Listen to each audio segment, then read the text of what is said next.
morning, friends. It's Michelle from Little Farm in the Valley. Oh, the morning sun is so bright. It's a beautiful fall day, and today is pumpkin day. We have Thanksgiving coming up, and these are little pie pumpkins that we planted in the garden, and today I'm going to go about preserving them to put some pumpkin in the freezer.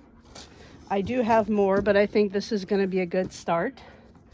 So that's what I'm going to tackle today, is start getting these pumpkins in the freezer, and I'm going to show you how I do that today. First of all, we're going to wash our pumpkins in some water, just get all the dirt off so they're somewhat clean.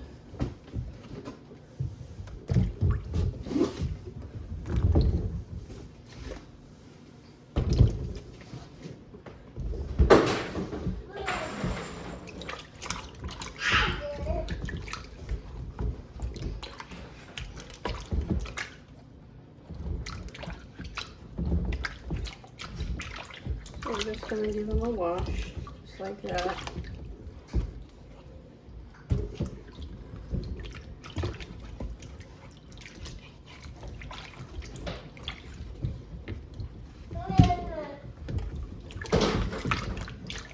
Next, I'm going to preheat my oven to 350 degrees and get these pumpkins onto a baking sheet. I'm not sure actually if they'll all fit into one. I would really like to use the center rack of the oven, or maybe, depending on how big they are in the oven, I might have to take the center rack out and just use the bottom. I'll have to see.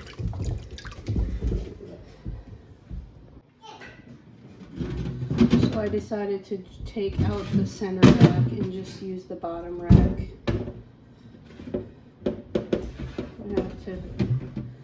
I don't know if I want to crowd them. Being they're little pie pumpkins, it shouldn't really matter too much. But either way, I won't get them all on here, so I guess I'll divide them into two groups. Do the bigger ones and then the smaller ones. Okay, these are the bigger pumpkins in the oven. I would say it might take about an hour to an hour and a half to get them softened.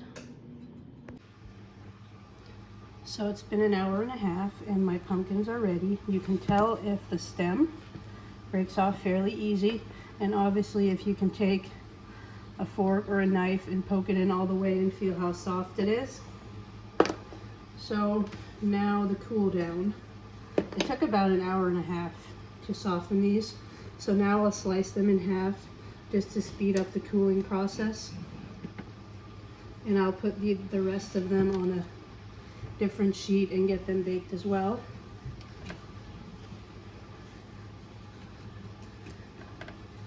Smells wonderful. Smells like Thanksgiving.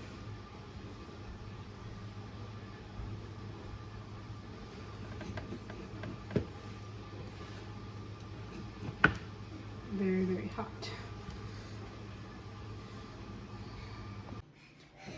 So I have both of my trays of pumpkin out and cooled, and now what I'm going to do is I'm going to gut them. I'm going to scrape all of the insides out, the seeds and kind of the stringy bits from the middle there, and that does not have to be garbage.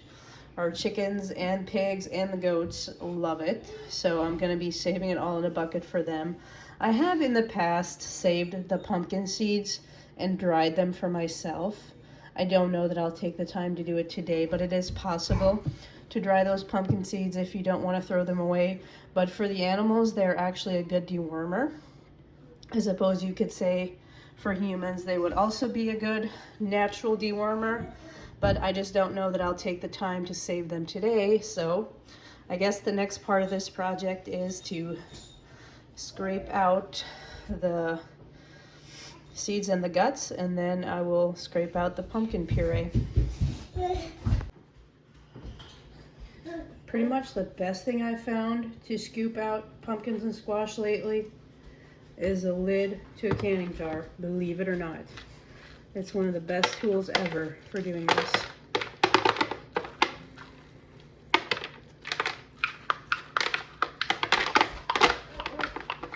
I don't know, it just does a really good job. Scraping everything out. And it kind of has that sharp edge where you can almost cut. And just like that. So that's what I'm going to do for all these pumpkins. That'll be my first step.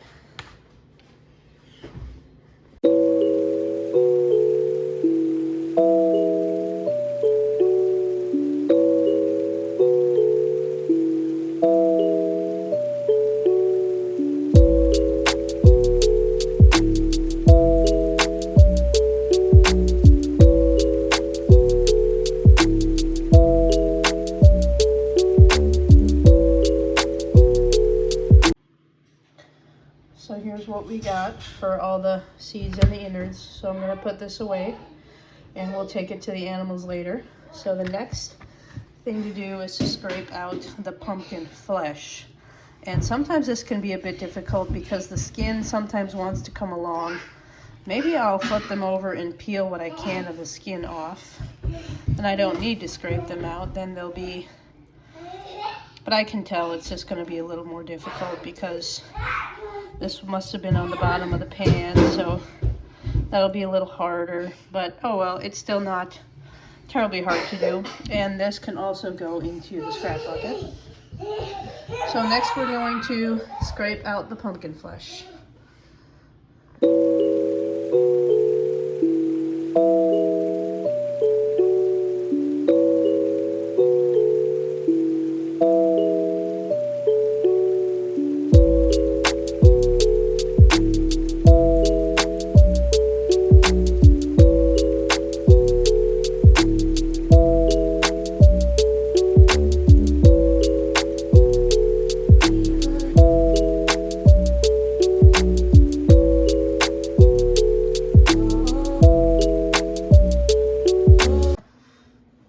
So that was actually kind of difficult. Like when you're doing just one big pumpkin, it'll kind of just be the same all the way around. It'll be either hard or soft. This was like 8 or 9 different pumpkins, so some of them are hard, some of them are really soft. So I kind of had to take a different approach for removing all the different skins from the different pumpkins. Some of them were easy, some of them were hard.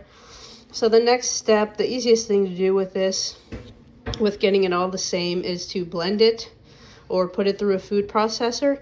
I'm going to use my stick blender, and we're going to turn this pumpkin flesh kind of all varying degrees of thickness and hardness, and some of it's soft, some of it's hard, but we're kind of going to get it all the same using a stick blender. Okay, I have my stick blender plugged in. We're going to start on the low setting. Hopefully not make a big mess.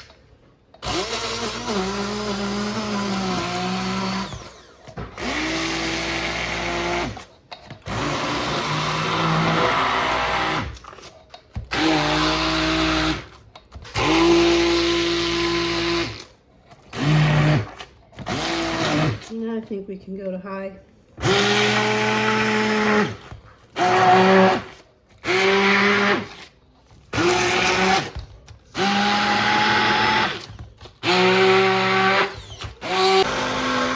I'm just going to keep on blending until it's a smooth puree.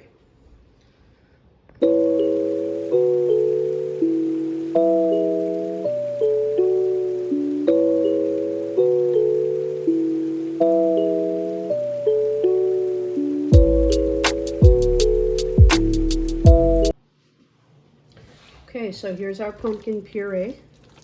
It's definitely better now that it's all blended up. Looks really good. Might still be a little chunky in some parts, but that's okay. I think I also got a pumpkin seed or 2 in here. So I'll be super healthy. These little dark bits, I think there's also some skin that got in there. So it's a little imperfect, but that's okay. So what I'm going to do is, since Thanksgiving is right around the corner, I'm going to fill a container and keep it in the refrigerator to do some baking over the next few days. And then the rest of it I'm going to put in the freezer in Ziploc bags. I think that'll be enough to bake with. So I saw something the other day that you can use your grabbers for canning to help with holding your bags open when you're bagging something by yourself, which I usually am, so I definitely want to try this. Just kind of fold your bag back. Oh, this should work pretty nice. I don't know if this is the best tool though. Okay, I'm gonna try it with this spoon.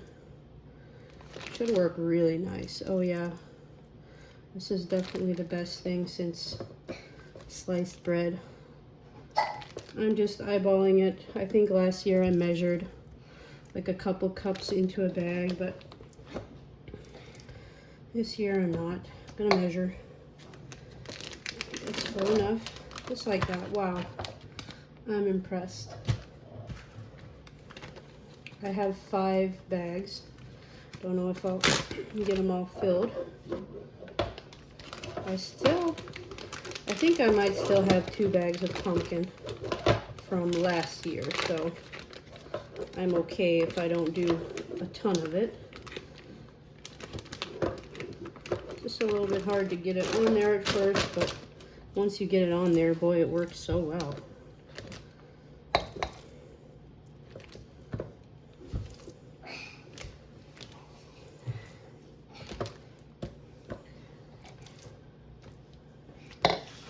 What do you think, Stetson? Is this pretty cool? Is this pretty cool? Yep. He doesn't think he can help me holding the bags, so I guess I have to do it this way.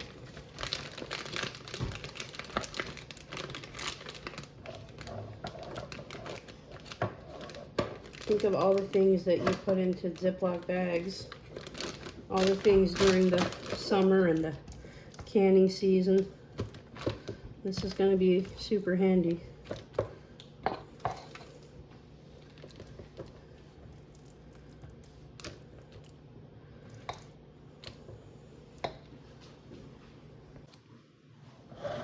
So I got 4 bags to go in the freezer. So I'm just going to squeeze the air out a little bit and close them, and then we will get them in the freezer.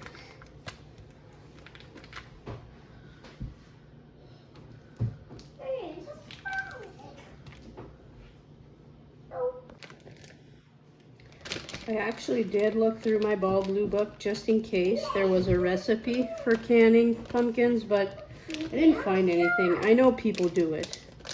I think they pressure can it, but this just works and is really convenient for me. So maybe someday I'll try canning it, but I'd have to have a recipe that I can trust first.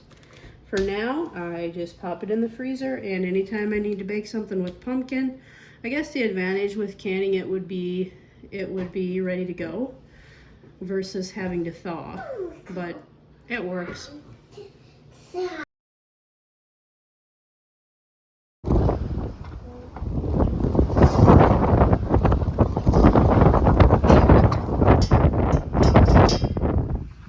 Where's Gus at? Where's Gus?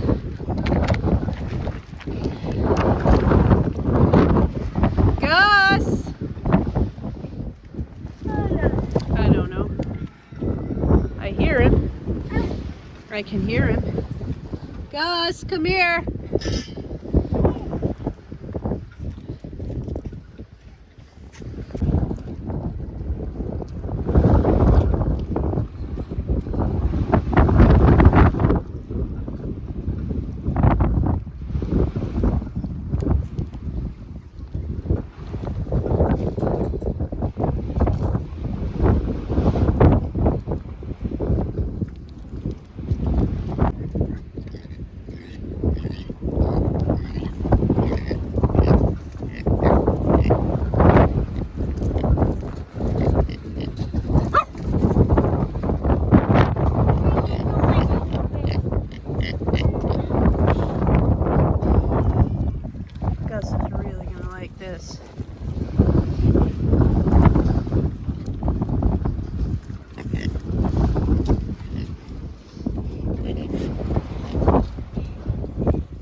So it definitely looks like everyone is really enjoying the pumpkin scraps. That's the best thing about most food on the farm.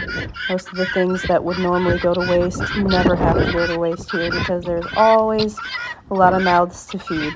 Anyway guys, thank you for watching. If you enjoyed this video, as always, don't forget to like, share, and subscribe so you never miss a video. We will talk to you soon.